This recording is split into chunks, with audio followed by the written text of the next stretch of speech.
Okay, so I was reading my devotional. Sorry for my morning face. This is as raw as it can get.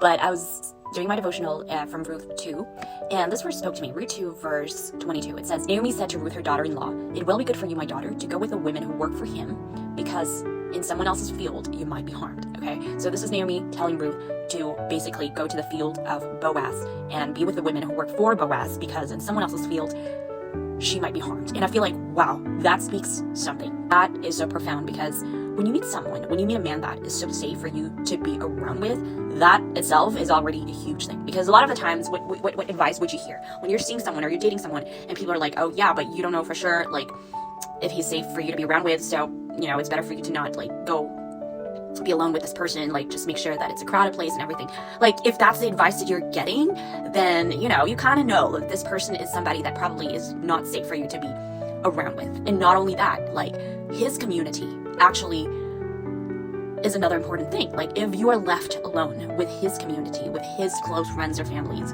with his vicinity, are you going to be safe? Because somebody that is totally safe for you is not just somebody that is safe for you to be around with, but even if you go to his place, you go to his community, you go to his area, you go to his close friends and close families and relatives, and you're left there alone, you're going to be safe because he surrounds himself with the right people.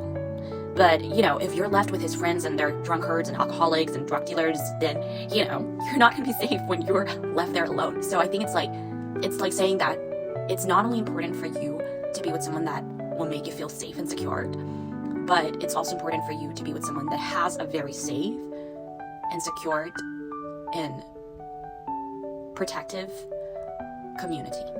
Because if he surrounds himself with the right people, with people that are kind, people that are, you know, loving, people that, you know, doing the right things, then you're gonna be safe.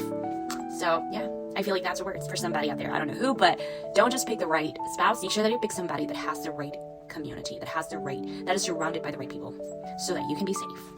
So it's not just important for you to be with someone that is safe and secured and reliable, but it's also important for you to be with somebody that surrounds himself with trustworthy, kind, generous, reliable people in his life. Because when you're with someone, you're not just going to be with him, you're going to be with his community, right? If he really takes you seriously, he should literally introduce you and invite you to his community. But if his community is not safe, then you're not going to be safe either. So make sure that you also select somebody that surrounds himself with the right people, godly people.